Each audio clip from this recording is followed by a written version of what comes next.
Isang matimyas na araw po sa inyong lahat at maligayang pagdalo sa ating webinar para sa Tertulyang Pangwika na isang eksklusibong gawain para sa pagdiriwang ng buwan ng wikang pambansa ngayong buwan ng Agosto. Kaya naman, hayaan niyo po akong batiin kayo ng isang maligaya at makabuluhang pagdiriwang ng buwan ng wikang pambansa. Ang gawain pong ito ay buong pusong inihahatid sa atin ng Sentro ng Wika at Kultura ng Pamantasan ng Bicol sa pamumuno ng magiliw na Direktor Evelyn C. Oliquino at sa pakikipagtulungan ng Programang Doktor ng Pilosopiya sa Filipino sa pamumuno naman ng kahali-halinang dekano ng Kolehiyo ng Arte at Letra, Dr. Leticia M. Lopez. Sila po ang mga haligi at batikang propesor ng Departamento ng Filipino sa Pamantasan ng Bicol. Upang formal na simulan ang ating gawain sa araw na ito, atin pong tunghayan ang pambansang awit ng Pilipinas. Susunod ay ang pagbibigay puri at pasasalamat sa ating dakilang lumikha sa pamamagitan ng isang panalangin na pangungunahan ni Dr. Rando Hernan E. Chalas, Guro 3 ng Mababang Paaralang Sentral ng Rapu-Rapu. Bayang magiliw, pelas ng silanganan, anak ng puso, sa dibdib mo'y buhay. Lupang hinirang, duyan ka ng magiting, sa manlulupig, di ka pasisilip. Sa dagat at bundok, sa simoy at sa langit mabaga, may nilagang tulad, awit sa paglayang minamahal. Pag-islap ng matawat mo'y tagumpay na nagniningning, ang bituin at araw niya kailan pang mali magdidilim. Lupa ng araw ng at pagsinta mo'y langit sa piling mo. Aming ligaya na pamay mga pirang mamatay ng dahil sa'yo.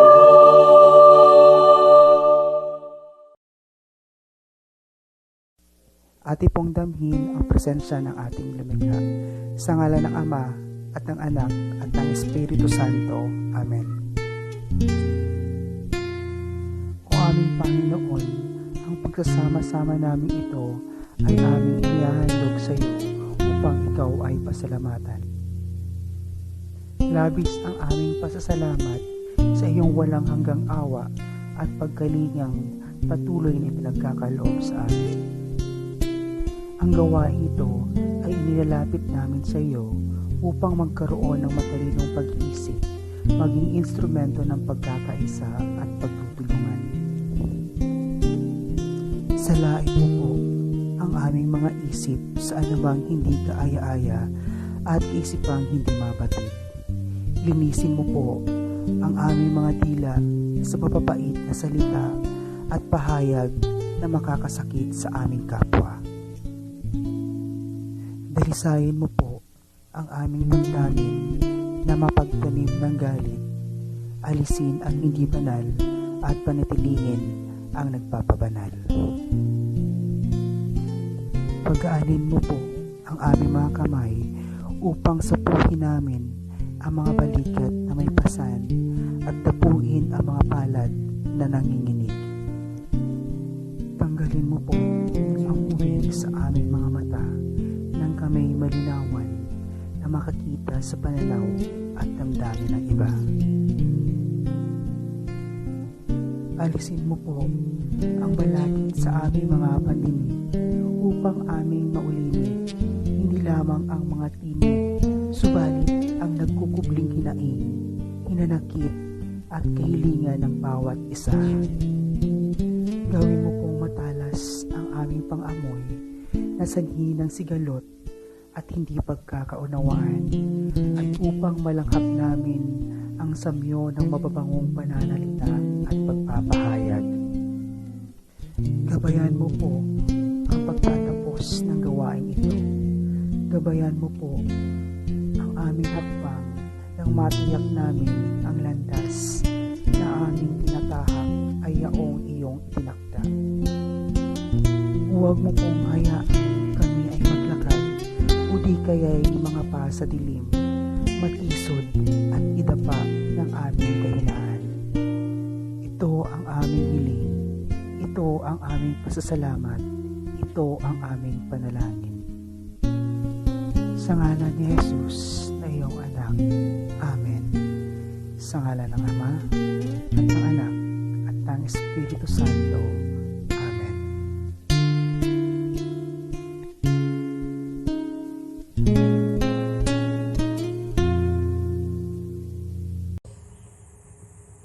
Maraming salamat, Dr. Rando Hernan. Sa lahat po ng ating virtual na kalahok, kayo po ay mainit naming tinatanggap. At naway, mabusog namin kayo ng mga bagong kaalaman hinggil sa mga pananaliksik wika na ilalahad ng magagaling na mananaliksik mula sa programang Doktor ng Pilosopiya sa Filipino ng Paaralang Graduado ng Pamantasan ng Bicol. Para ibigay ang kanyang pagbati sa lahat ng kalahok, narito po ang walang kupas na si Dr. Leticia M. Lopez, ang dekano ng Kolehiyo ng Arte at Letra, Pamantasan ng Bicol. Marubdob na pagbati mula sa Pamantasan ng Bicol dito sa lungsod ng Kagalakan, ang lungsod Legazpi. Ito ang lugar na may kahali-hali ng tanawin ng Bulkang Mayon na sa kariktan nito ay tunay kang mamamangha. Kaya sa dakilang araw na ito, nais kong ipaabot ang di matangkakal na pagbati at pagpapahalaga sa inyong lahat, kasama ang maalab na pagbati na kasing anghang ng siling labuyo at sintamis ng pagmamahal tulad ng piling minatamis. Sa ipinagmamalaki naming Pangulo ng Pamantasan ng Bicol, Dr. Arnulfo M. Mascareñas, butihing mga pangalawang Pangulo ng Pamantasan ng Bicol, pangalawang Pangulo sa gawaing pang-akademiko, Dr. Amelia A. Dorosan, pangalawang Pangulo sa Administrasyon at Pananalapi, Dr. Attorney Joseph Bartolata, Dr. Luis O. Amano, pangalawang Pangulo sa Pananaliksik, Pag-unlad at Ekstensyon, Professor Jerry S. Bigornia, pangalawang Pangulo sa Pagpaplano at Pag-unlad, sa minamahal na Commissioner, Bicol, Komisyon sa Wikang Filipino, Dr. Angela E. Lorenzana, napakamasigasig na dekano ng Paaralang Graduado, Dr. Herbert Rosana, iba pang mga dekano, direktor ng Pamantasan ng Bicol, butihing mga kawaksing dekano, kawaksing direktor, masigasig na direktor ng Sentro ng Wika at Kultura, ang punong abala sa gawaing ito, Dr. Evelyn C. Oliquino, kawaksing dekano ng Kolehiyo ng Arte at Letra, Professor Liliosa Malasa, mga propesor, maging sa Departamento ng Filipino, sa pamumuno ng napakamasigasig na puno ng Departamento ng Filipino, Dr. Grace Mayor, mga guro, mga mag-aaral, at iba pang mga panauhin.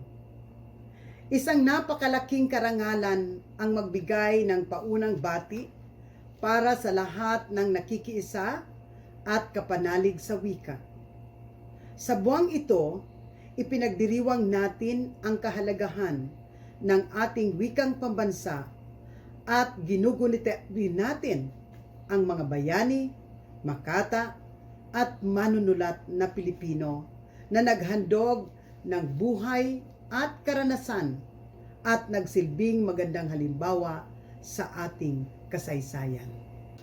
Bilang pagpapahalaga sa ating sariling wika, ito'y ipinagdiriwang sa buong bansa na may temang Filipino at mga katutubong wika sa dekolonisasyon ng pag-iisip ng mga Pilipino. Ang pagdiriwang na ito ay hindi maaring hadlangan ng anumang sibat, punglo, o kahit na ang pandemya na kinakaharap natin ngayon. Patuloy natin itong isa sa buhay at isa sa katuparan ang lahat ng magagandang plano para sa ikauunlad ng wikang Filipino. Ang pagdiriwang na ito ay naglalayong ipalaganap ang kahalagahan ng wikang Filipino kasama narito ang mga wikang katutubo.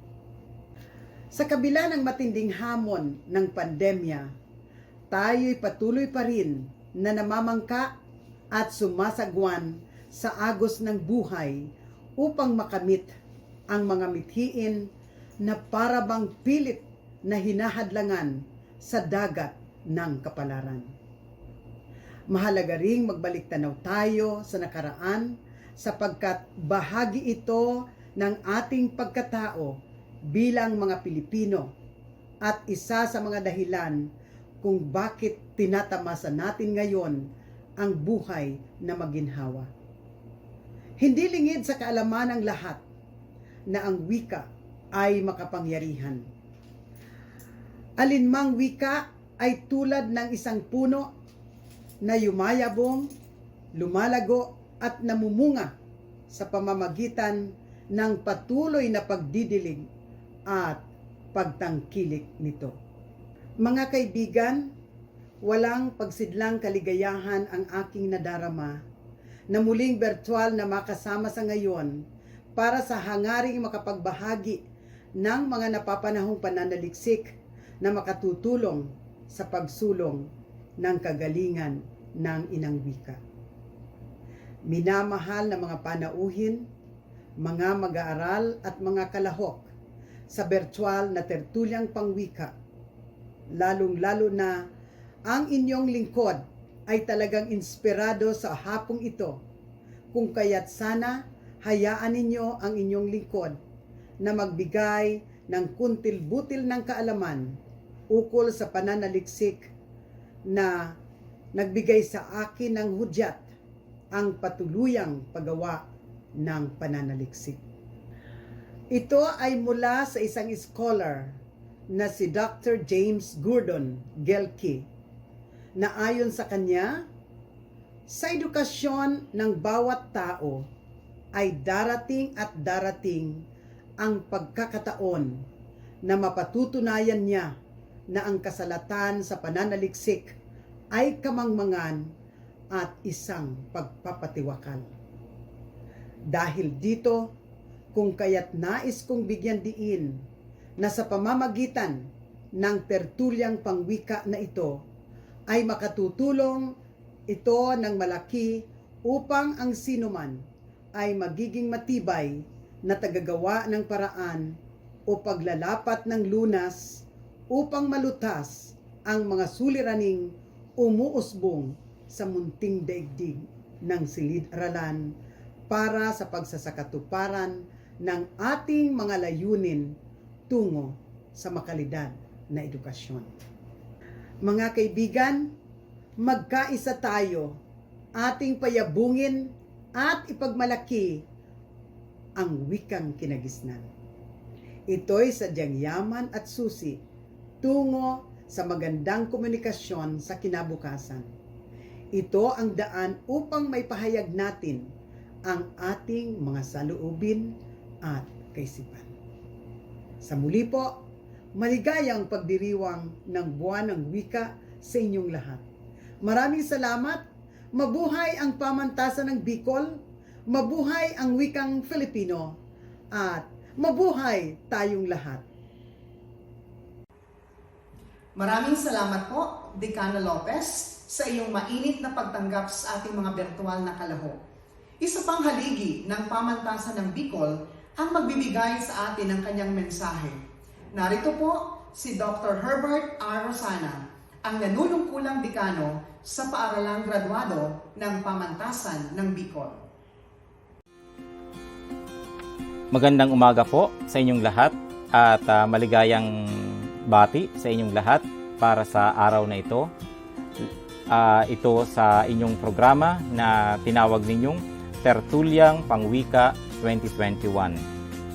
At sabi nga dito sa inyong invitation na binabasa ko, Pilipino at ang mga wikang katutubo sa dekolonisasyon ng pag-iisip ng mga Pilipino.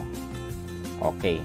So, sa ating ginagalangang dekana ng Arts and Letters, Dr. Leticia M. Lopez, sa ating faculty members ng Filipino Department, particularly, lalong-lalo na kay Dr. Evelyn C. Olequino, at sa iba pang mga member ng faculty ng Filipino Department at Language Department, at sa ating ginagalangang Master of Ceremonies, Sander J. Macandog, at sa ating mga speakers na imbitahan ngayon para magsalita sa araw na ito. Ngayong araw na ito, naisip ko, ano kayang mensahe ang magandang ibigay sapagkat ang ating bibigyang pansin ngayon ay ang pagdiriwang ng buwan ng pambansang wika. At ito ay nakasaad sa ating saligang batas sa Konstitusyon ng Pilipinas, ang pagkakaroon ng isang wikang pambansa. So, sabi nga ni Jose Rizal, ang sinumang tao daw na hindi marunong magpahalaga sa kanyang sariling wika ay mas malansa pa kaysa sa isang isda. So, ngayon, nakita ko sa inyong programa ang pag-uusapan ninyo ay yung tungkol sa module tungo sa pagpapalalim ng pag-unawa sa gramatika. So very important po ito na malaman natin yung maintindihan po natin yung mga grammars natin. At ito ay pangungunahan ni Lenny M. Morano. At ito namang isa ay bisa ng kontekstualisasyon at lokalisasyon ng aralin sa paglinang ng kaalaman at kasanayan ng mga mag-aaral sa asignaturang Pilipino ng Baitang 11.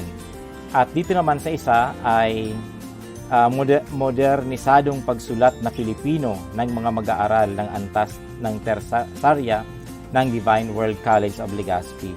At ito po ang challenge sa atin na tayo ay matutong magsulat sa wikang Pilipino. And I still got to see na isang thesis o dissertation na nailimbag o kaya naisulat sa wikang Pilipino, except doon sa mga nagpapakadalubhasa sa Pilipino at saka doon naman sa mga hindi nagpapakadalubhasa ng Pilipino. Wala pa po akong nakita na thesis o dissertation na sa ibang asignatura, sa ibang discipline na nakasulat sa wikang Pilipino, and that is the challenge. Yan ang challenge po sa iba, na gamitin natin ang wikang Pilipino sa pagpapahayag. Kasi paano natin maita-translate ang wikang Pilipino sa isang modernong pagsusulat o kaya sa isang akademikong pagsusulat kung hindi po ito natin gagamitin. At may isa pa rin po akong challenge, lalo na doon sa mga nagme-major sa Filipino. Would it be possible for you to write a dissertation or thesis in Filipino but using the English language? Diba? So, I don't know if that is possible, pero I think that is possible. You can write an English dissertation if you are studying Filipino, especially yung mga topic baga, diba, na pwede mo rin siyang i-translate, hindi i-translate, pwede mo rin siyang ipahayag na ang ginagamit mo ay English, especially kung ang tinitingnan mong audience ng paper mo o audience ng thesis mo o dissertation mo ay mga tao na hindi marunong sa Filipino, or maybe they have a scant knowledge of Filipino and you would like to be able to communicate to them your study. Okay, so yan po ang mga challenge sa atin. So ngayon, naatasan ako magbigay ng mensahe. Ano kaya ang magandang mensahe dito? May naisip akong 3 punto. Ang number 1 po ay yung challenge ng pandemic, yung pandemya na ating kinadaanan. At ito po ay isang napakabigat na krisis para sa ating bansa. Hindi lang po para sa ating bansa, pero para sa buong mundo rin. Kasi halos lahat ng mga bansa sa buong mundo ay nagdurusa dahil sa pandemic na ito. marami itong mga negative na ibinigay sa atin, lalong-lalo na ang mental health ng ating mga kabataan. Hindi lang mga kabataan, pero yung mga young adults, nagkakaroon din sila ng mga mental, tawag doon, yung mental health nila ay na-challenge din. Kasi imagine kung ikaw ay naka-stay lang sa loob ng bahay, sa loob ng maghapon, tapos hindi lang araw ang binibilang mo, mga buwan at taon na ang binibilang mo. Sometimes when you think of the future, what will happen to me? Will I be able to get a job? Will I be able to resume my business? Will I be able to sustain my family? And will I be able to help my relatives? Diba? Yung mga bagay na minsan nag-challenge sa isip ng tao. Kaya minsan, dahil nga sa kalagayan ng sitwasyon natin, nag-challenge yung mental health natin. Naaapektuhan yung pag-iisip natin, naaapektuhan yung mga relationship natin, at naaapektuhan yung mga ginagawa natin. Pero aside from that, itong pandemic na ito is also an opportunity for us, lalo na sa inyong mga graduate students. Bakit ito nagiging opportunity? Kasi tingnan mo, because of this pandemic, natuklasan natin na pwede rin palang magkaroon ng klase through online or through blended mode, na hindi naman pala kailangan na palagi tayong nandoon sa eskwelahan, nagre-report. Pwede rin pala yung ganitong online, and I can even do my studies at my own pace, and I can even devote time at my own pace, di ba? Minsan nga ang iba sa inyo ay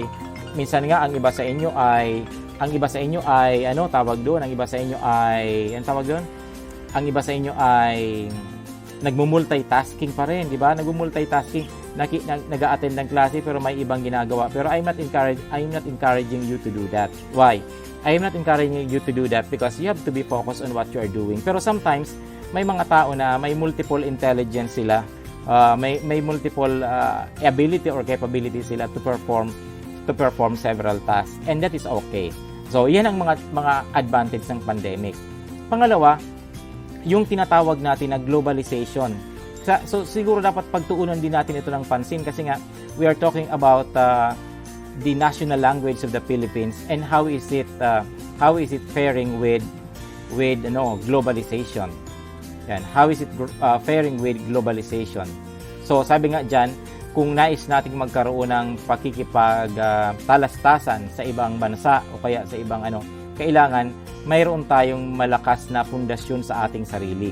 Kaya nga sa educational system natin, 'di ba noong unang panahon, sometimes grade 1 ka pa lang, nagsisimula na yung pag-aaral mo ng English. Ngayon, na-realize ng ating mga educator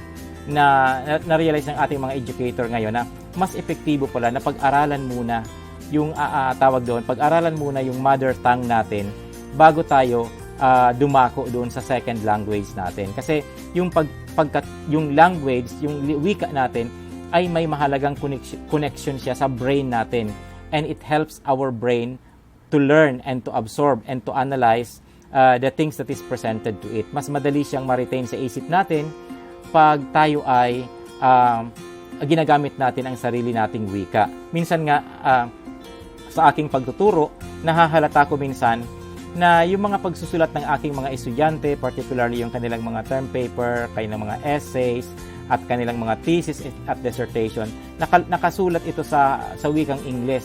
Pero minsan, ang structure na ginagamit nila ay yung native structure ng kanilang pag-iisip, di ba? Yung native structure ng kanilang language.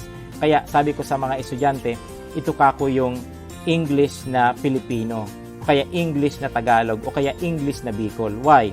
Because ginagamit nila yung wikang English, mga salitang English, pero yung structure ng sentence, yung structure ng thoughts nila is patterned after the dialect or after the Filipino way of thinking.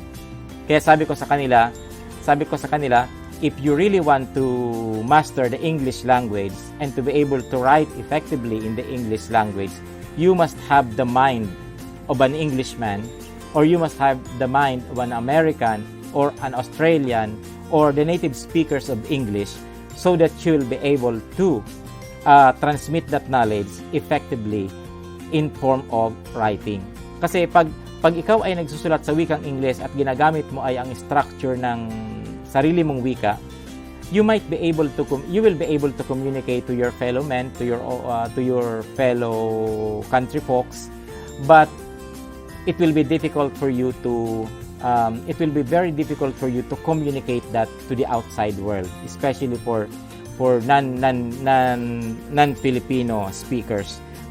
O kaya sa mga English speakers, mahihirapan ka. Ito ay naranasan ko, for example, kasi one time ako ay sumali sa isang balitaktakan, sa isang online discussion, and there was this Filipino author, a Filipino theologian who has written an excellent book. And in fact, I admire the way he wrote his ideas in theology about a certain topic in theology. Habang binabasa ko, napaka-erudite ng taong ito, napakagaling niya. He's able to translate his thoughts into an effective and convincing words. Kaya lang one time na magsimula nang mag-comment yung mga foreigners, for example, yung mga galing sa Australia at saka sa New Zealand, may isang tao doon na nag-comment, sabi niya, very poor English. Sabi ko, nabigla ako, sabi ko, harsh naman ito magsalita. Sinabihan ka agad na poor daw yung English. Tapos ito ay nagbigay sa akin ng second thought. Sabi ko, bakit nasabi niya na poor ang English nitong Filipino theologian? Sabi ko, tama. Maybe tayong mga Pilipino, nasanay tayo sa ating sariling wika, na yung structure ng pag-iisip natin, tapos ginagamit natin yung English, pero hindi natin nahalata na ang thought structure pala natin, sentence structure pala natin, at saka how do we organize our ideas is we are still using the mother tongue. So ayan po ang isa sa mga challenge ng globalization. Kailangan pag-isipan din natin yan. Maybe you can write a dissertation on that aspects. Okay, number 3, what makes a successful student? So, alam ko kayong lahat ay sumasali sa balitaktakan ito. Karamihan sa inyo ay mga graduate students o kaya mga undergraduate students. Then, I would like to encourage you to make yourself a successful student. Ang number 1 characteristics para tayo ay magtagumpay sa pag-aaral natin, kailangan may masusi tayong pagpaplano. We should plan our studies well. Pag sinabi natin na kailangan matapos ko ito sa loob ng 2 taon, whatever comes my way, I will finish my studies in 2 years' time. So planning is important. And second is determination. Yun yung sinasabi ko sa inyo. Pag sinabi natin gagawin natin, dapat gagawin natin. Parang rin yan, ang pag-aaral ay parang pag-aasawa. So pag ikaw ay nag-asawa, nagpapakasal ka, nangangako ka na for better or for worse, for poorer or for riches, ikaw ay makikisama sa taong yan at paglilingkuran mo ang taong yan. Yan ang naging partner mo o naging asawa mo. So ang pag-aaral ganun din. Makaharap tayo ng problema, kailangan ipagpatuloy natin. Kaya nga minsan may mga estudyante na after 7 years, bumabalik. Unang taon, pagkatapos ng isang taon, tigil, then after 7 years, bumabalik. Minsan sa opisina ko maraming taong ganyan, maraming mga sulat na ganyan request na humihingi ng pahintulot na bumalik. At usually ang mga dahilan nila ay nanganak ako, nagkaroon ako ng problema sa buhay, namatayan ako, dumami yung trabaho ko sa workplace ko, kaya nawalan ako ng panahon, kaya tumigil ako sa pag-aaral. My dear friends, kung tayo ay may determination, we will prioritize our education. We will put education among the lists of our priority. And if it is our priority, not even our work schedule, not even our responsibilities in life will stand in the way.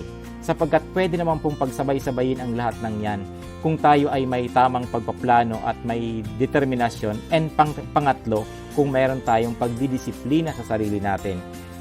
Take note friends, my dear friends, that discipline is part of obeying the rules and regulations. Pareho din yan sa mga mag-aaral. Minsan, nagkakaproblema sila kasi hindi sila makapasok sa ORS kasi may mga back payments pa sila, hindi sila nakapagbayad on time, etc. These are just example friends na sinasabi ko sa inyo ng kakulangan ng pagdidisiplina. Sapagkat kung may disiplina tayo, we will be conscious of our obligations. Alam natin na kailangan nating magbayad on time. Alam natin kailangan na i-comply natin itong mga requirements nito on time para hindi tayo magkaroon ng problema sa hulihan. Because take note, my friends, that most of the problems and difficulties that we encounter in our day-to-day lives is the result of our failure to follow rules and regulations because we lack the discipline. Pareho din yan sa kalsada. katulad sa atin ng mga drivers, nagda-drive tayo everyday, ang daming tao ngayon ang nagda-drive o sumasakay sa motorsiklo na walang mga disiplina. And sometimes they don't want to follow the rules. And sometimes they want to dodge the rules. They want to go around the rules just to get their own way. Para sa kanila, okay na yon. Pero hindi nila naisip na yung mga batas trapiko na dapat sundin natin, na dapat may disiplina tayo, yan ay ginawa para tayong lahat ay maging safe. Remember, my friends, that life is short. Life is precarious. We have to take care of our lives. Kailangan pahalagahan natin ito. At ang pagdidisiplina at pagsunod sa mga regulasyon ay isang paraan para maisaayos natin ang takbo ng ating buhay. And lastly, I would like to commend you for this Tertuliang Pangwika 2021, and I encourage all graduate students to listen to the presentations of our presenters. Pakinggan natin ang kanilang mga pahayag. Let's gain some ideas or insights out of their presentation, and maybe perhaps this will inspire us to write our own dissertations, our own researches, and our own studies. So to all of you, and to the Dean of the College of Arts and Letters, the faculty members, and to the students especially, I would like to greet you a very good morning. Magandang umaga sa inyong lahat, at sana po ay mag-enjoy kayo sa inyong balitaktakan sa araw na ito. Marami pong salamat, at pagpalain tayo ng puong may kapal. Maraming salamat po, Dr. Rosana, sa iyong suporta at pakikiisa sa gawain ito. Bago po tayo dumako sa ating mga tagapanayam, tunghayan muna natin ang isang pampasiglang bilang na ihahatid sa atin ng Donsol National Comprehensive High School Dance Troupe.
Maraming salamat sa napakagandang sayaw, Donsol National Comprehensive High School Dance Troupe. Sila po ay sinanay ni Ginoong Joel L. Calzo, guro 2 ng Senior High School Department sa parehong paaralan. Sa puntong ito ay dadako na po tayo sa unang tagapanayam. Ang pamagat ng kanyang pag-aaral ay Landas, Module tungo sa pagpapalalim ng pag-unawa sa gramatika. Mga kaibigan, narito po ang mananaliksik, si Dr. Rando Lenny D. Morano, guro 2 ng Pambansang Mataas na Paaralan ng Camarines Sur. Isang mapagpalang araw po sa ating lahat. Ako nga po pala si Binibining Lenny Morano, ang inyong makakadaupang palad sa pagtalakay ng pag-aaral ng Landas, Module tungo sa pagpapalalim ng pag-unawa sa gramatika. Sa maraming pagkakataon sa ating kasaysayan, napatunayan na ang pluma ay higit na makapangyarihan kaysa sa tapat. Batay rin sa Republic Act No. 10533 na kailangang malinang ang sistema ng edukasyon sa pamamagitan ng pagpapalago at pagsasaayos ng kurikulum batay sa pangangailangan ng mga mag-aral ng bansang Pilipinas nang makasabay sa globalisasyon.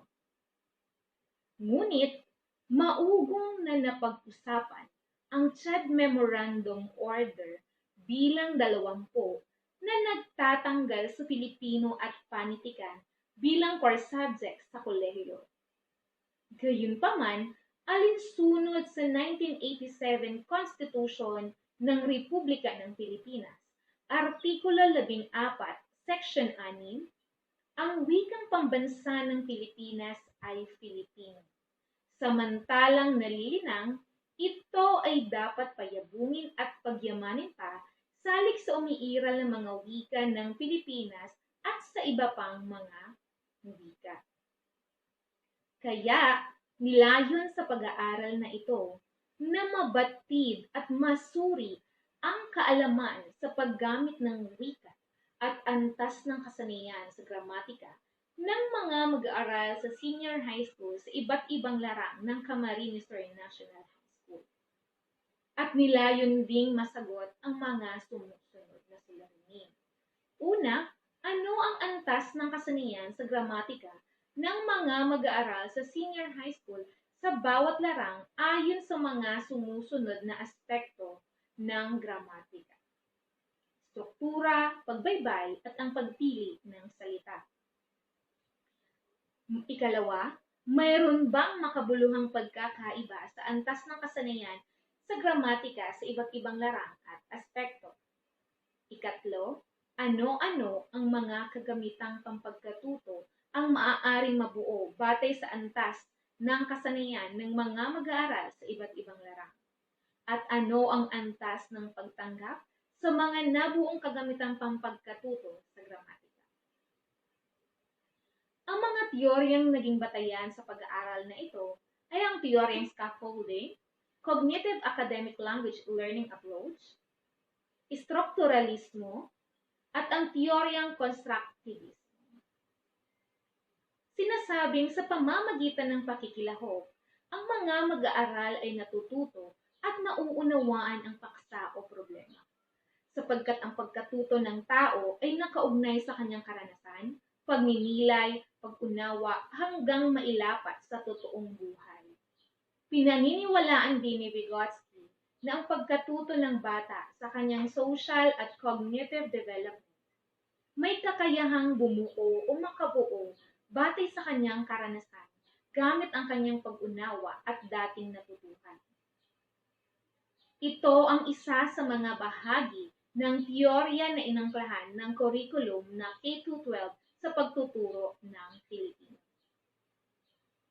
Ang mga teorya, konsepto at pananaw na inilahad ay ang mga pinagbatayang theoretical sa pagtuturo o pag-aaral ng wika para sa pagsusuri ng antas ng kasanayan sa gramatika ng mga mag-aaral sa senior high school sa ilalim ng programang K-12 ng Kagawaran ng Edukasyon.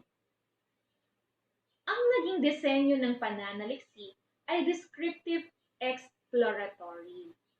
At batay sa naging resulta sa ginawang pag-aaral para sa unang suliranin, kung ano ang antas ng kasanayan sa gramatika ng mga mag-aaral sa senior high school sa bawat larang ayon sa mga sumusunod na aspektong struktura, pagbaybay at ang pagpili ng salita. Lumabas na katamtaman ng antas ng kasanayan ng mga mag-aaral sa istruktura na may average weighted mean na 3.46 at katamtaman ng antas ng kasanayan sa pagbaybay na may average weighted mean na 3.9. Samantalang mataas ang antas ng kasanayan sa gramatika sa ilalim ng pagpili ng salita na may weighted mean na 6.34. Kaya may hinuha sa naging resulta na higit na nabigyang pansin ng mga mag-aaral ang kasanayang panggramatika, istruktura at pagbaybay na nagpapakita ng ganap ang kanilang pagkatuto, lalong-lalo na sa pagpili ng salita. Kaya iminumungkahi para sa mga guro na balikan muli ang mga tuntunin sa balarila o mga kaalamang lingwistika at gabay pang kurikulum upang laging nakaangkla ang mga gawain. At sikapin rin na magkaroon ng mga gawain na siyang magbibigay kuntil-butil tungkol sa gramatika. Para naman sa ikalawang suliranin, kung ano-ano ang kabuluhang pagkakaiba sa antas ng kasanayan sa gramatika sa iba't ibang larang at aspekto, lumabas na ang computed F-value na 10.25 ay mas mataas sa F-critical value na 4.74 para sa 5% level of significance. Ito ay nagpapakita na may kabuluhang pagkakaiba ang bawat larang sa antas ng kasanayan sa gramatika ng mga mag-aaral sa senior high school. At ang computed critical F-value na 5.14 ay mas mababa sa computed F-value na 452.26 sa 5% level of significance. Ito ay nagpapakita ng may kabuluhang pagkakaiba ang bawat aspekto ng gramatika, istruktura, pagpili ng salita at ang pagbaybay. Lumitaw sa pag-aaral na ang bawat larang ng senior high school ay may kanya-kanyang espesyalisasyon. Nangangahulugang higit na binibigyang tuon o pansin ng mga mag-aaral na linangin ang kasanayan batay sa larang na kanilang napili na maaaring hindi gaanong nabibigyang pansin ang mga kasanayang panggramatika. At batay sa lumabas na resulta, walang kabuluhang ugnayan ang istruktura, pagbaybay at pagpili ng salita sa kasanayang panggramatika ng mga mag-aaral sa senior high school. Kaya iminumungkahi na kilalanin ng lubos ng guro ang kanyang mga mag-aaral upang maiangkla sa kanilang interes ang dulog at mga gawain sa pagkatuto ng mga mag-aaral anumang larang ang kanilang kinabibilangan. Balikan ang competency na magiging batayan sa pag-abot ng isa pang competency na dapat niyang maabot batay sa kanyang baitang o antas.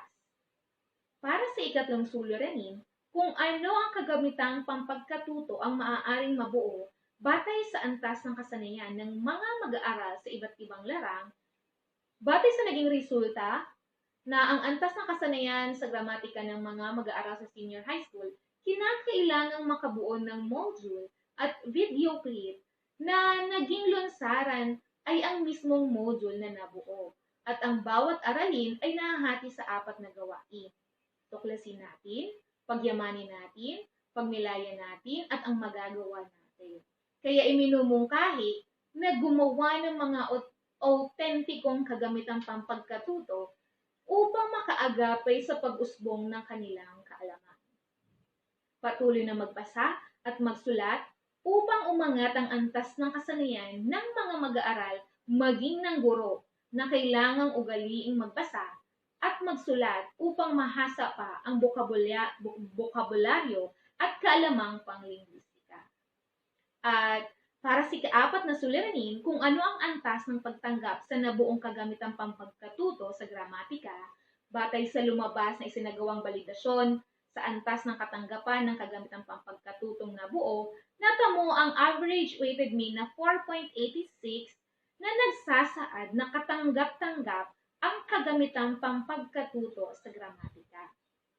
Kaya, mahihinuha na naging katanggap-tanggap ang nabuong kagamitang pampagkatuto dahil sa taglay nito ang pagiging otentiko na naabot na pag-unawa ng mga mag-aaral sa senior high school sapagkat ang mga naging paksa at layunin na ginawa sa mga gawain ay inihalaw at iniangkla sa K-12 gabay pang kurikulum na kung saan maaaring magamit sa asignaturang Pilipino. Muli, isang mapagpalang araw po sa ating lahat. Maraming salamat, Dr. Rando Lenny, sa pagbabahagi ng iyong pananaliksik. Sa ngayon ay mapapakinggan natin ang mga puna, reaksyon at rekomendasyon mula sa ating reaktor. Walang iba kundi si Dr. Rando Mary Joy B. Reboriano, Profesor sa Pamantasan ng Bicol, Pulangi Campus.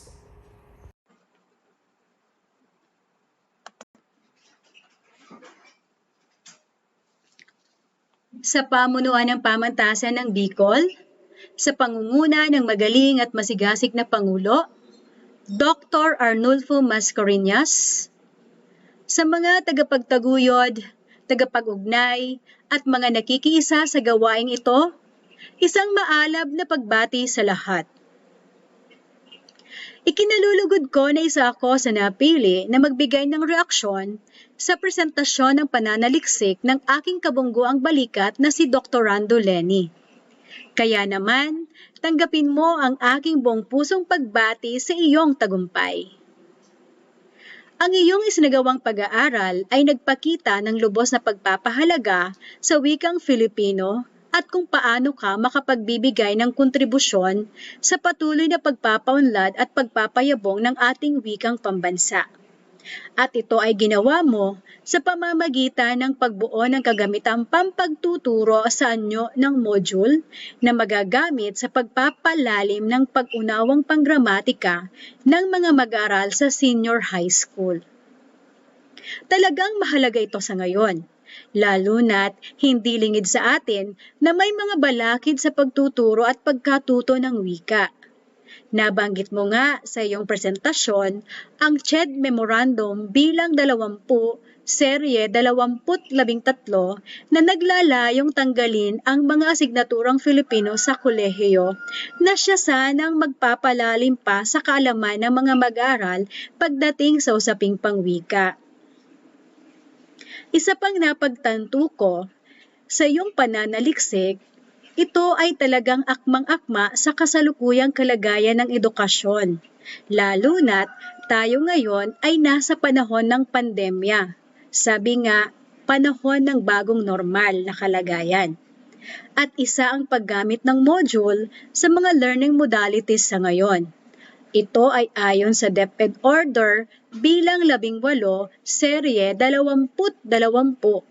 Kaya dahil sa dumaan naman ito siguro sa tamang proseso ng pagpapatibay at batay na rin sa resulta, na sabi nga po ito ay katanggap-tanggap, nais kong imungkahi ang pagpapatupad at pagpapagamit ng iyong ginawang module, hindi lamang sa inyong paaralan, kundi sa buong division ng Camarines Sur.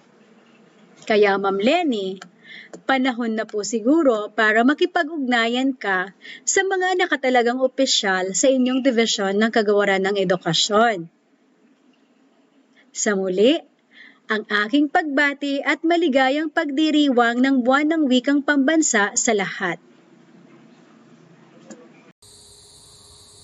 Napakinggan po natin ang masinsinang pagsusuri sa unang panayam mula sa ating reaktor, Dr. Rando Mary Joy. Maraming salamat po. Ganun din sa ating tagapanayam, Dr. Rando Lenny. Isang pagbati at pasasalamat. Isusunod na po natin ang ikalawang tagapanayam. Ang pamagat ng kanyang pag-aaral ay bisa ng kontekstualisasyon ng aralin sa paglinang ng kaalaman at kasanayan ng mga mag-aaral sa asignaturang Pilipino ng Baitang 11. Mga kaibigan, narito po si Dr. Rando Rosel A. Hinova, Guro 2 ng Pambansang Mataas na Paaralan ng Camarines Norte. Magandang hapon sa inyong lahat. Ikinagagalak ko na ibahagi ang aking naging pananaliksik na may pamagat na bisa ng kontekstualisasyon at lokalisasyon ng aralin sa paglinang ng kaalaman at kasanayan ng mga mag-aaral sa asignaturang Filipino ng Baitang 11. Ako po si Rosel S. Abaiz ng Pamantasan ng Bicol, Paaralang Graduado, Kolehiyo ng Arte at Letra sa panggraduadong programa Lungsod ng Legazpi. Maraming institusyon ang nagnanais na magkaroon ng isang edukasyong may mataas na kalidad at mga mag-aaral ng ika-21 siglo na kayang sumabay sa pagbabago ng panahon, taglay ang iba't ibang kakayahang pagkatuto sa pamamagitan ng paggamit ng mga guro sa makabuluhang kagamitang pampagtuturo at gayon din sa estratehiya na makatutulong sa paghasa ng kanilang kakayahan at kasanayan. Ngunit, may ilang mga bagay pa rin ang nakasasagabal at nakaaapekto sa pagkamit nito. May mga pag-aaral pang naisagawa at napatunayang ang mga mag-aaral na Pilipino na may kahinaan sa pag-unawa sa pagbasa sa asignaturang Filipino. Batay nga sa inilabas na resulta ng bilang o estadistiko ng National Career Achievement Examination or NCAE taong 2009 sa high school na parehong nasa pampubliko at pribadong paaralan ay lumalabas na may kabuuang 51 at isang bahagdan ang nakuha sa pagsusulit sa pag-unawa sa binasa o reading comprehension ng mga mag-aaral. Nangangahulugan lamang itong mababa at mahina ang kanilang pag-unawa sa pagbasa kahit sa anumang wika, Filipino o Ingles. Gayun din, sa resulta ng ginawang survey ng Functional Literacy Education and Mass Media Survey or FLEMS taong 2003 na isa sa loob ng 10 mag-aaral sa kabuuang populasyon ng mga Pilipino mula edad 10 hanggang 64 ay hindi marunong magbasa at magsulat. Upang masolusyonan at mapataas ang kalidad ng edukasyon, ay isinabatas ang Republic Act 10533 of the Philippines o mas kilala sa tawag na Enhanced Basic Education Act of 2013. Isa sa mahalagang bahagi nito ay ang kinakailangan ang curriculum ay kontekstualisado at global at madaling baguhin upang maging lokalisado ng mga konteksto o nilalaman ng mga aralin. Sa ilalim nito, sinasaad na the curriculum shall be contextualized and global and shall be flexible enough to enable and allow schools to be localized, indigenous, and enhance the same based on their respective educational context. Under Rule 2, Curriculum Section 10.10.2. Sa makatuwid, ang kontekstualisasyon at lokalisasyon ng curriculum ang bihikulo upang makamit ang tunguhin para sa dekalidad na edukasyon. Ayon kay Taylor, 2004, ang lokalisasyon ay isang proseso sa pag-uugnay ng nilalaman sa lokal na impormasyon at kagamitan sa lokal na komunidad ng mag-aaral. Ayon naman kay Torres, 2015, ang kontekstualisasyon ay tumutukoy sa proseso ng pag-aaral sa pamamagitan ng pag-uugnayan ng aralin sa partikular na tagpuan, sitwasyon o lugar ng paglalapat upang gawing angkop, makabuluhan at kapaki-pakinabang sa mga mag-aaral. Narito ang mga inilahad na suliranin sa isinagawang pananaliksik. Una, ano ang marka ng mga mag-aaral batay sa pretest ng eksperimental na grupo at kontroladong grupo? Ikalawa, ano ang marka ng mga mag-aaral batay sa post-test ng eksperimental na grupo at kontroladong grupo? Ikatlong katanungan, may makabuluhang pagkakaiba ba sa pagitan ng marka ng pretest ng dalawang grupo? Ika-4, may makabuluhang pagkakaiba ba sa pagitan ng marka ng post-test ng dalawang grupo? Ika-5, may makabuluhang pagkakaiba ba sa pre-test at post-test ng experimental na grupo? Ika-6, may makabuluhang pagkakaiba ba sa pre-test at post-test ng kontroladong grupo? At ang huli, may makabuluhang pagkakaiba ba sa learning gains ng dalawang grupo? Ang mga hypothesis ng pag-aaral ay ang sumusunod. Una, walang makabuluhang pagkakaiba sa marka ng pre-test ng dalawang grupo ng mag-aaral. Ikalawa, walang makabuluhang pagkakaiba sa marka ng post-test ng dalawang grupo ng mag-aaral.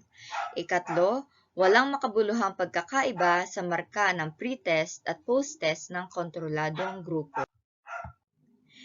Ika-4, walang makabuluhang pagkakaiba sa marka ng pre-test at post-test ng eksperimental na grupo.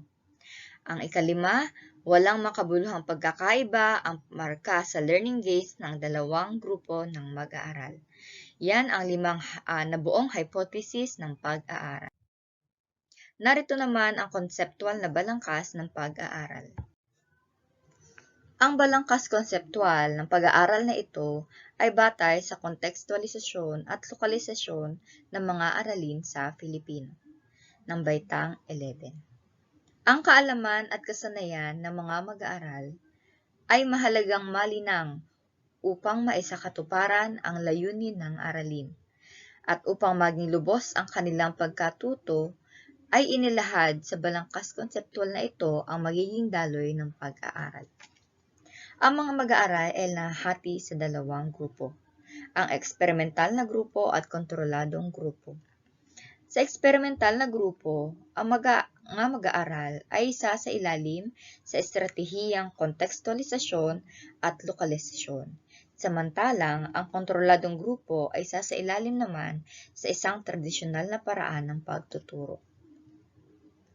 Ang parehong grupo ay bibigyan ng pre-test at post-test upang masukat ang kaalaman at kasanayan ng mga mag-aaral. Gayon din ang pagsusuri ng bisa ng estratehiyang kontekstualisasyon at lokalisasyon ng mga aralin sa paglinang ng kaalaman at kasanayan ng mga mag-aaral sa asignaturang Filipino. Narito naman ang resulta o mga resulta ng isang masusing pananaliksik na isinagawa. Una ay ang pagpapakita ng bar graph ng marka sa pre-test ng kontroladong grupo at eksperimental na grupo. Makikita sa figura na karamihan sa mga mag-aaral sa parehong eksperimental at kontroladong grupo ay napapabilang sa ilalim ng very satisfactory. Isinasaad nito na ang kanilang marka ay maaaring malinang sa pamamagitan ng paggamit ng isang partikular na pamamaraan o estratehiya sa pagtuturo. Sa makatuwid, ang paggamit ng kontekstualisasyon at lokalisasyon sa paglinang ng marka ng mga mag-aaral ay maaari pang palawakin o palaganapin sa pag-aaral. Sa ikalawa namang graph, ipinapakita rito ang marka sa post-test ng kontroladong grupo at eksperimental na grupo. Ang deskriptibong resulta ay nagpapakita na ang mga mag-aaral sa ilalim ng eksperimental at kontroladong grupo ay may pagkakaiba sa pagganap sa post-test. Ang grupong sumailalim sa kontekstualisasyon at lokalisasyon ay nagpamalas sa post-test ng mas mahusay sa kontroladong grupo. Ipinapakita lamang nito na ang mga mag-aaral ay maaaring magkamit ng mas mahusay na pagganap kung tuturuan sila gamit ang kontekstualisasyon at lokalisasyon. Ngayon naman ay talakayin natin ang nilalaman ng ikatlong talahanayan. Ito ay ang resulta ng t-test ng mga mag-aaral sa marka ng pre-test ng dalawang grupo. Ang mga resulta ng parehong deskriptibong estadistika at ng t-test ay ipinapakitang walang makabuluhang pagkakaiba sa pagitan ng marka ng pre-test ng kontrolado at eksperimental na grupo. Gayunpaman, ang mga mag-aaral ay nasa pantay na katayuan bago pa man isagawa ang pag-aaral. Sa makatuwid lamang ay wala sa dalawang grupo ang mas nakaaangat kumpara sa isa batay sa dating kaalaman tungkol sa mga paksa o aralin sa Baitang 11 sa Filipino. Ito ay ginamit bilang batayan ng mga respondente sa pag-aaral nito. Sa ikapat na talahanayan naman ay pinapakita ang resulta ng t-test ng mga mag-aaral sa marka ng post-test sa dalawang grupo. Ang mga resulta ng parehong deskriptibong estadistika at ng t-test ay ipinapakitang may makabuluhang pagkakaiba sa pagitan ng marka sa post-test ng kontrolado at eksperimental na grupo. Batay sa makikitang resulta ng mean sa talahanayan ay mas mataas ang nakuha ng eksperimental na grupo kumpara sa kontroladong grupo. Sa makatuwid, mas ganap ang pagkatuto ng mga mag-aaral na sumailalim sa eksperimental na grupo dahil nilapatan ito ng estratehiyang kontekstualisasyon at lokalisasyon kumpara sa kontroladong grupo. Sa ikalimang talahanayan naman ay makikita ang resulta ng t-test ng mga mag-aaral sa marka ng pre-test at post-test ng kontroladong grupo. Ang mga resulta ng t-test ay ipinapakitang may makabuluhang pagkakaiba sa pagitan ng marka sa post-test at pre-test ng kontroladong grupo. Batay sa makikitang resulta ng mean sa talahanayan ay tumaas sa post-test ang marka ng kontroladong grupo kumpara sa pre-test. Sa makatuwid, mayroon pa ring pagkatuto sa mga aralin ang mga mag-aaral na sumailalim sa kontroladong grupo kahit na ito ay inilapatan ng tradisyonal na paraan ng pagtuturo. Sa ika-6 na talahanayan naman ay makikita ang resulta ng t-test ng mga mag-aaral sa pre-test at post-test ng eksperimental na grupo. Ipinapakita rito na may makabuluhang pagkakaiba sa pagitan ng marka sa pre-test at post-test ang eksperimental na grupo. Batay sa makikitang resulta ng mean sa talahanayan, ay may malaking marka o malaking pagtaas ang marka sa post-test ng eksperimental na grupo kumpara sa pre-test. Sa makatuwid, mayroong ganap na pagkatuto sa mga aralin ang mga mag-aaral na sumailalim sa estratehiyang kontekstualisasyon at lokalisasyon. Ipinapakita sa ika-7 talahanayan ang resulta ng learning gain scores ng kontroladong grupo at eksperimental na grupo. Nangangahulugan lamang ito na mas mataas ang itinaas na marka ng eksperimental na grupo kumpara sa kontroladong grupo. Sa makatuwid, naging epektibo ang paggamit ng estratehiyang kontekstualisasyon at lokalisasyon ng mga aralin kaysa sa tradisyonal na paraan ng pagtuturo. Sa ika-8 talahanayan naman ay ipinapakita ang resulta ng t-test sa gain score ng kontroladong grupo at eksperimental na grupo.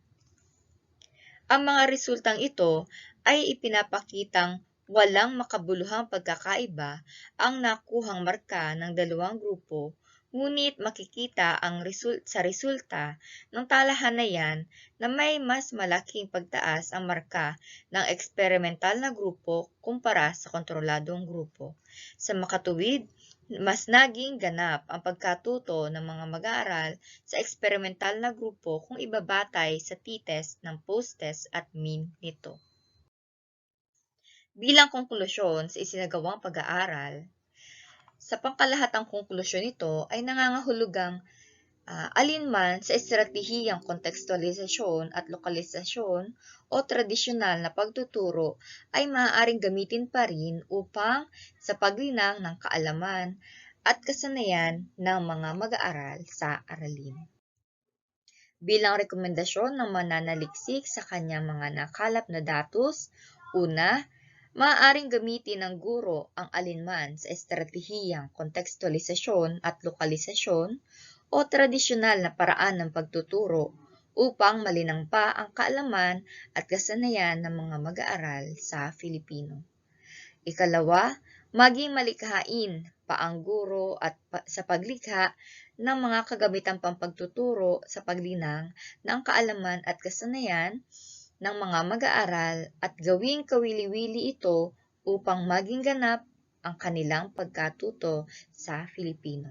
Yun lamang po at diyan nagtatapos ang aking pagbabahagi ng aking mga nakalap na datos batay sa pananaliksik na isinagawa o pag-aaral. Maraming salamat po. Ilan lamang po ito sa aking mga ginamit na sanggunian para sa aking isinagawang pananaliksik. Muli, maraming salamat po sa inyong virtual na pakikinig. Maraming salamat, Dr. Rando Rosel, sa pagbabahagi ng iyong pananaliksik. Sa pagkakataong ito, ay mapapakinggan na natin ang mga puna, reaksyon at rekomendasyon mula sa ating reaktor. Walang iba kundi si Dr. Marshall L. Ponce Jr., Head Teacher 1 sa Pambansang Mababang Paaralan ng San Vicente Grande, Daraga Albay. Sa pamunuan ng pamantasan ng Bicol na pinangungunahan ni Dr. Arnulfo M. Mascareñas, mga nag-organisa ng Pananaliksik Forum na ito, mga mananaliksik at mga nakikibahagi sa gawain, isang maalab na pagbati sa inyong lahat. Magandang araw din sa iyo, Dr. Rando Rosel. Tanggapin mo din ang aking taus-pusong pagbati at pasasalamat para sa pagbabahagi ng iyong ginawang pananaliksik. Ikinararangal ko na mapili bilang isa sa mga reaktor sa makabuluhang gawain na ito.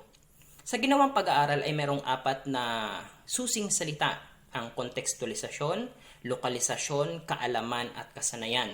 Napakaakma ng mga salitang kontekstualisasyon at lokalisasyon sa tema ng Buwan ng Wika para sa taon na ito. Dahil ang kontekstualisasyon at lokalisasyon ay kaugnay ng paggamit ng Filipino at mga wikang katutubo. Ang lokalisasyon at kontekstualisasyon ay ilan din sa mga pangunahing tampok sa K-12 curriculum. Ang prinsipyong ito ay kalakip sa misyon ng kagawaran ng edukasyon at ang konsepto ay nakaangkla din sa probisyon ng ating saligang batas. Ang kaalaman at kasanayan naman ay mga bagay na pangunahin natin na nais linangin sa ating mga mag-aaral sa ating pagtuturo. Napatunayan sa ginawang pag-aaral na ang experimental na pananaliksik ay hindi lamang angkop sa mga pag-aaral na may kaugnayan sa siyensya. Bagkos, ito ay maaari ding gamitin maging sa Filipino. Naging mabisa din ang paggamit ng pre- at post-test upang masukat kung mayroon bang makabuluhan na pagbabago o naging epektibo ba ang paggamit ng estratehiyang kontekstualisasyon at lokalisasyon sa pagkatuto ng mga mag-aaral. Napatunayan din sa pag-aaral na ang estratehiyang nabanggit ay mas naging epektibo kung ikukumpara sa tradisyonal na dulog at estratehiya sa pagtuturo. Mainam nga naman na gamitin ang Filipino at mga katutubong wika bilang medium sa pagtuturo upang mas madaling maunawaan ng mga mag-aaral ang mga aralin at mas malaya nilang may papahayag ang kanilang mga ideya at saloobin sa halip na gumamit ng mga banyagang wika. Mainam din kung ang paksa at mga halimbawa na gagamitin sa mga aralin ay yung nasa atin lamang na lokalidad na kung saan ay pamilyar ang ating mga mag-aaral. Sa muli, isang maalab na papuri sa iyo, Dr. Rando Rosel, at sa lahat, isang maligayang pagdiriwang ng Buwan ng Wika. Maraming salamat, Dr. Marshall, sa isang malawakang pagsusuri sa ating ikalawang panayam. Pagbati at pasasalamat din sa ating tagapanayam, Dr. Rando Rosel. Dumako na po tayo sa ikatlong panayam na pinamagatang Modernisadong Pasulat na Pilipino ng mga mag-aral sa Antas Tersaria ng Divine Word College of Legazpi. Mga kaibigan, narito po ang mananaliksik, si Dr. Rando Caridin C. Guban, guro sa Senior High School ng Divine Word College of Legazpi.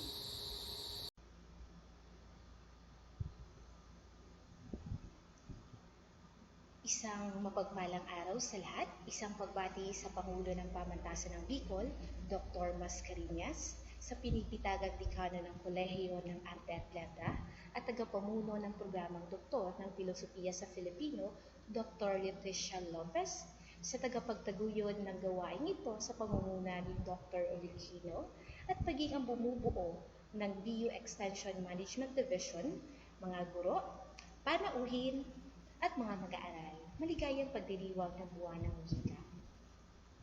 Isang karangalan na ibahagi ang aking pag-aaral na isinagawa na may pamagat modernisadong pasulat na Filipino ng mga mag-aaral sa antas teresarya ng DWCL. Ako nga pala si Dr. Rando Cariditsi Guban.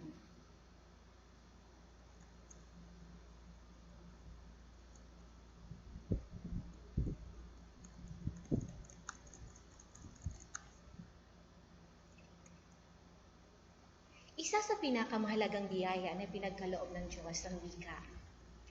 Ang anumang likha ng tao ay nabigyan ng katuparan dahil sa wika.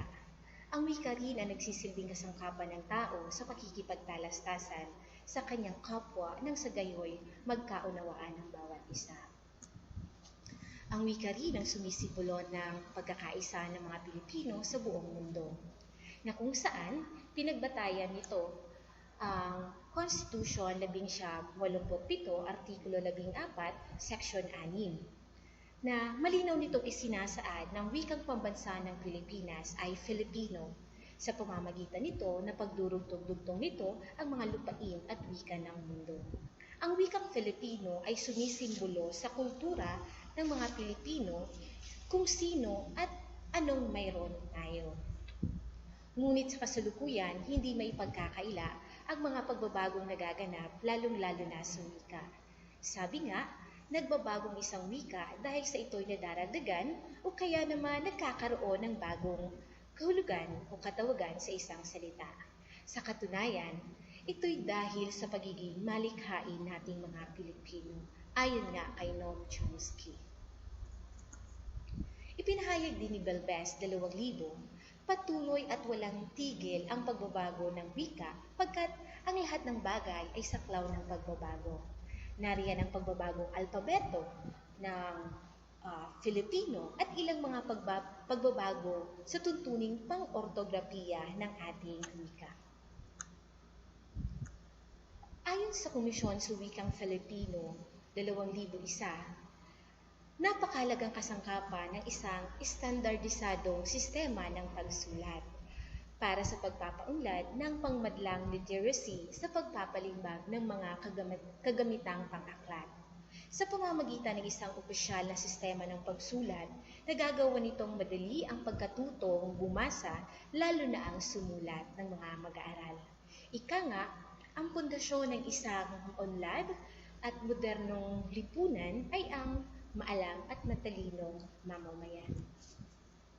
Dahil sa pagnanais na pagbabago at pag-unlad, ipinalabas ng DepEd Order No. 8, Series 2015, na halos kasabay ng papatupad ng programang K-12 curriculum na kung saan ay nagpalabas sila ng pamantayan sa pang-classroom na pagtataya. Ito'y binubuo ng gawaing pagsulat o written works, performance task at quarterly assessment. Dito'y ipinakita na ang gawaing pagsulat ay focus ang mga gawaing sanaysay, pasulat na pag-uulat, at iba pang uri na pasulat na output upang lalong mapaunlad ang pasulat na Filipino ng mga mag-aaral.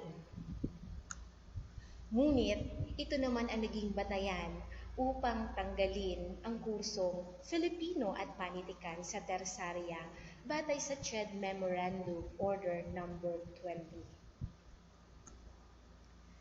Pangunahing layunin ng pag-aaral na ito ay masuri ang modernisadong pasulat na Filipino ng mga mag-aaral sa Teresarya ng DWCL upang matukoy ang naging epekto ng CHED Memorandum. Sinagot din sa pag-aaral ang sumusunod. Ano ang modernisadong pasulat na Filipino ng mga mag-aaral batay sa pagbabaybay, pagdadaglat, pagbabagong morpoponemiko, pagbuo ng pangungusap? Gayon din, ano ang antas ng pagtataya ayon sa ginamit na gawaing pagsulat? Ano ang mungkahing maaring isagawa upang mapaunlad ang modernisadong pasulat na Filipino ng mga mag-aaral? Ang paraan wika ng pananaliksik na ginamit ay ang kwalitatibo na palarawan at pagsusuri upang masuri at matukoy ang modernisadong pasulat na Filipino ng mga mag-aaral. Ayon kay Sampa 2012, ito ay may layuning lumikom ng pag-unawa ng kilos at pag-uugali ng mga tao. Ito ay nakabatay sa iba't ibang aspekto ng kilos at ugali ng tao, pakikibahagi sa kapaligiran ng pinag-aralan, direktang obserbasyon, pakikipanayam at pag-aanalisa ng mga dokumento o material na ginamit. Dagdag pa ni De Laza, 2016, ang kwalitatibong pananaliksik na ito ay may layuning maipakita ng malinaw at detalyadong salaysay ang modernisadong pasulat na Filipino. Hindi nito layuning makapagbigay ng tiyak at panlahat na konklusyon, bagkus may layunin lamang itong maipaliwanag at magbigay ng inisyal na pagkaunawa sa pagbuo ng desisyon. So, batay sa mga suliraning inilahad kanina, ang mananaliksik ay sinuri ang isinulat na sanaysay ng mga mag-aaral upang mabuo ang sumusunod na resulta. May kamalian sa pagbabaybay ng mga salita na may kabuang bilang na 73.33 na bahagdan. Sa pagdadaglat naman, iisa lamang na mag-aaral ang gumamit at ito ay tama na may kabuang 2.22 na bahagdan. Sa pagbabagong morpoponemiko naman, ang pagpapalit ng ponema ang lumalabas na higit na kararami na may kabuang bilang na 11. Ang pagkakaltas ng ponema ay may 8 at ang metathesis naman ay 3 at mayroon namang iisa lamang na asimilasyon. At sa pagbuo ng pangungusap, ang pinakagamitin ay ayos ng pangungusap na may kabuang 255, ito ay karaniwan, samantalang 129 naman ang di karaniwan. At ang naging konklusyon ay may kaalaman ang mga mag-aaral sa modernisadong pasulat na Filipino batay sa pagbabaybay, pagdadaglat, pagbabagong morpoponemiko at pagbuo ng pangungusap. Nagpapatunay ito na ang mga mag-aaral ay higit na nakapagpapahayag ng sariling wika na pinatunayan ng kanilang isinulat na sanaysay. Ipinapakita lamang nito na nalinang at nahubog ng mga guro ang kanyang mga mag-aaral na sumulat sa wikang Filipino.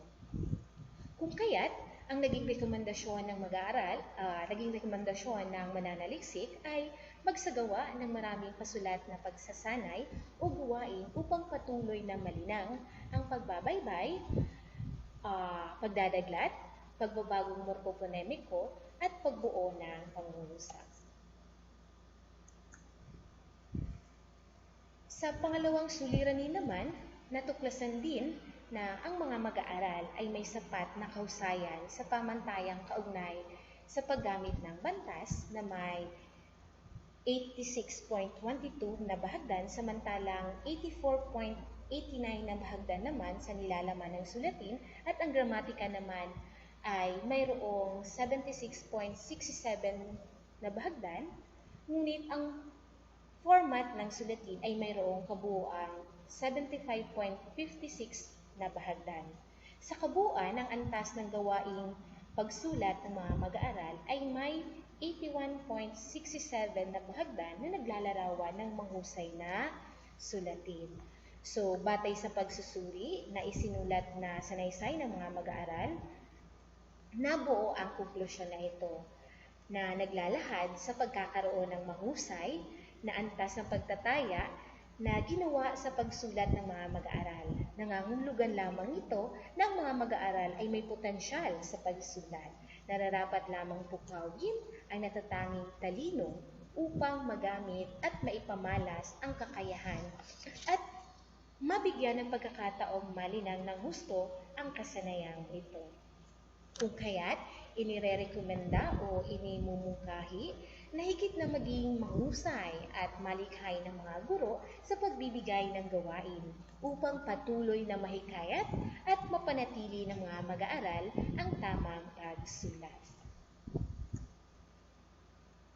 Batay naman sa pangatlong suliranin, ano ang mungkahing maaaring isagawa upang mapaunlad ang modernisadong pasulat na Filipino? So, batay sa naging resulta ng pagsusuri sa mga sanaysay, modernong glosaryo ang nilikha bilang tugon sa natuklasang kakulangan sa modernisadong pasulat na Filipino ng mga mag-aaral.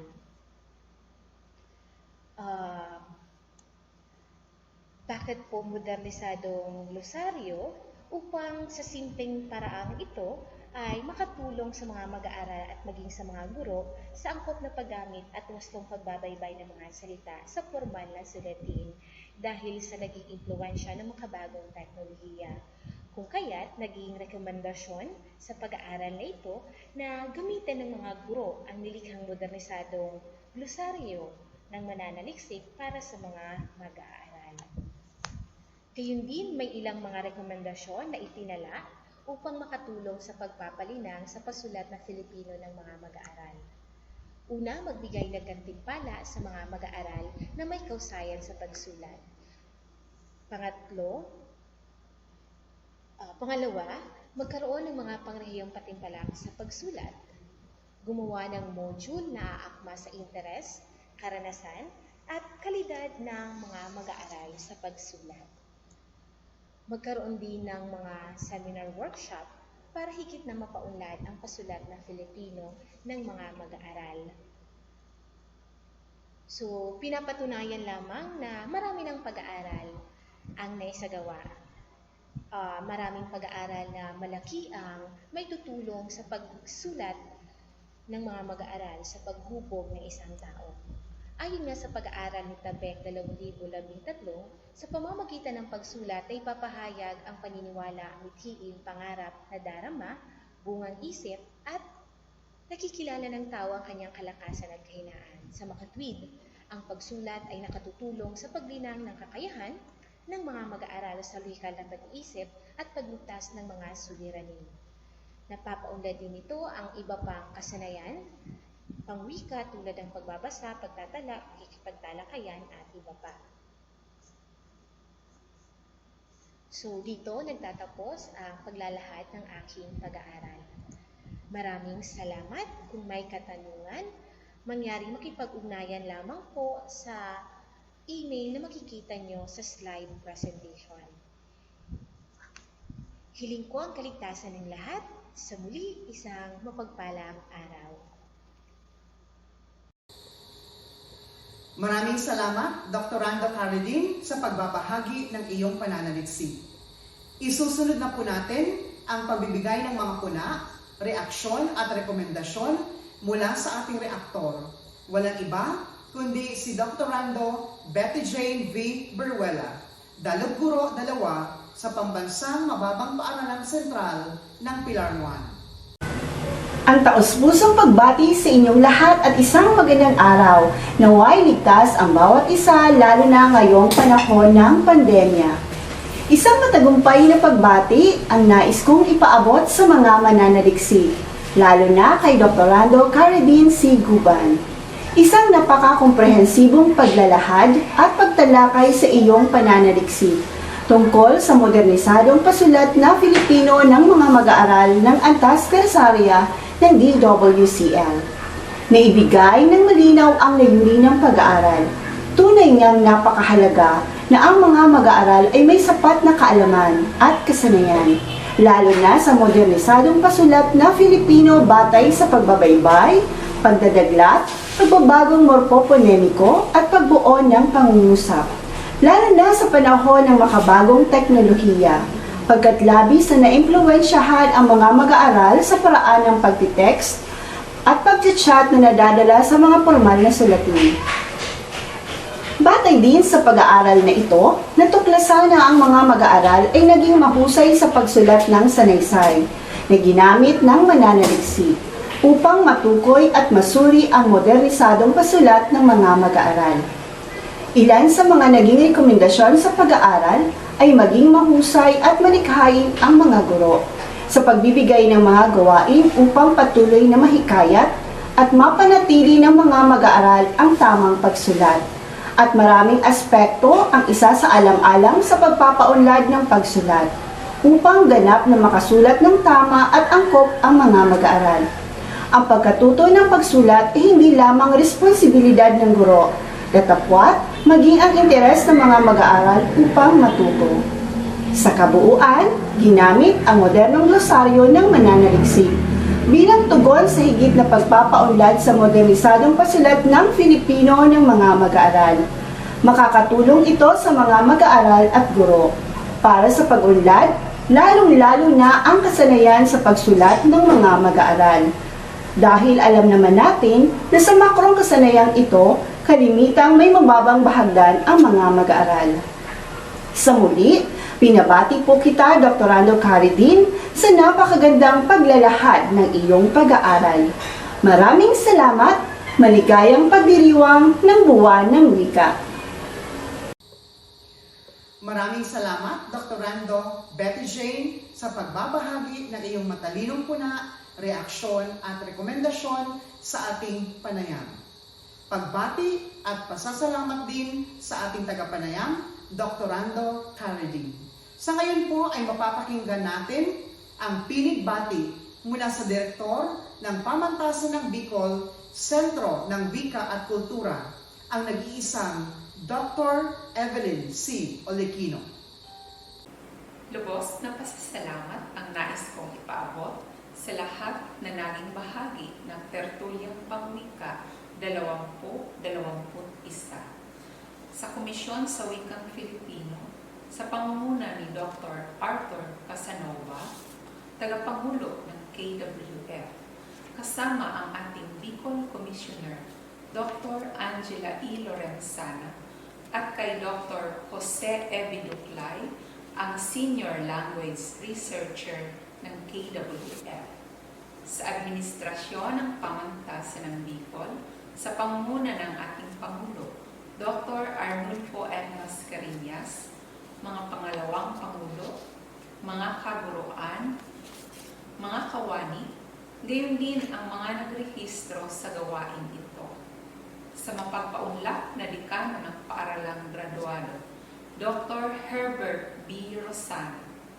Sa mabunying tagapayo ng programang PhD Filipino, Dr. Letty Lopez. Sa mga tagapanayam na sina Dr. Rando Lenny Morano, Dr. Rando Rosel A. Genova, at Dr. Rando Caridin C. Guban. Sa mga reaktor na sina Dr. Rando Mary Joy B. Reboriano, Dr. Rando Marshall L. Ponce Jr. at Dr. Rando Betty Jane B. Berjuela. Ang Lungsol National Comprehensive High School Dance Troupe sa pagsasanay ni Ginoong Joel Calzo. Sa madamdaming panalangin ni Dr. Rando Hernan Echalas. Sa ating magiliw na tagapagdaloy ng palatuntunan sa hapong ito, Dr. Rando Sander J. Macando.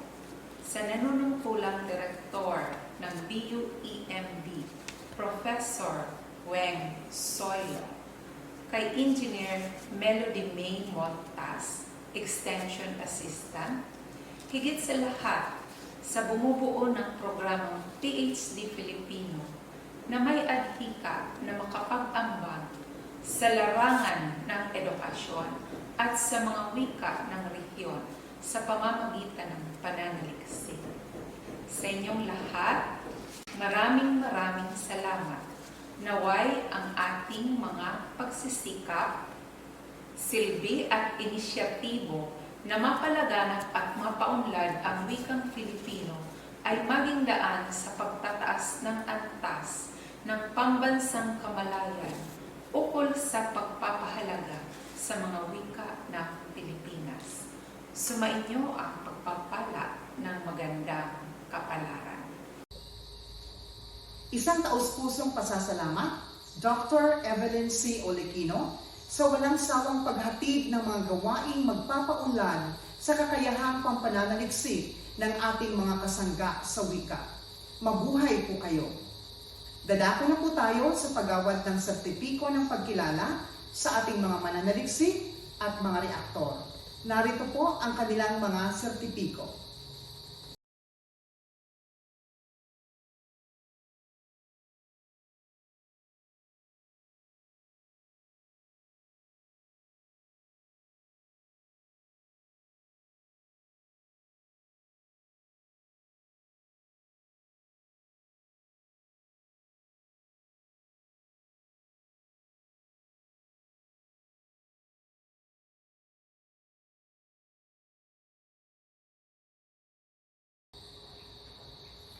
Maraming salamat sa ating mga mananaliksik at mga reaktor. At sa lahat ng mga nakiisa sa gawain ito, maraming salamat po sa inyong lahat. Dito na po nagtatapos ang ating tertulyang pangwika 2021. Naway, naging makabuluhan ang inyong mga araw kasama ang pamilyang Filipino ng pamantasan ng Bicol. Hanggang sa susunod na virtual na pagtatagpo. Ako po ang inyong tagapagdaloy, Xander J. Macandog, mula sa Dunsol National Comprehensive High School, Sangay ng Sorsogon. Magandang araw at pagpalain tayong lahat ng Panginoon. Mga kaibigan, narito po ang himno ng pamantasan ng Bicol.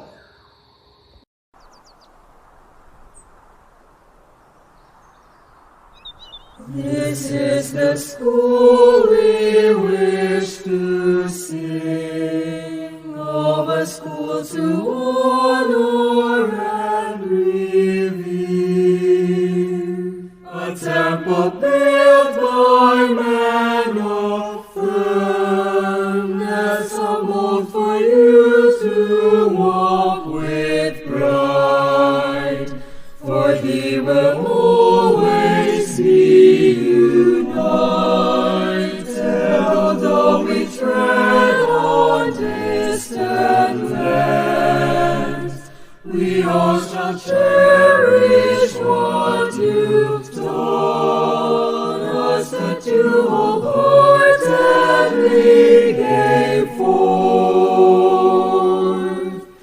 Bicol University, learning source of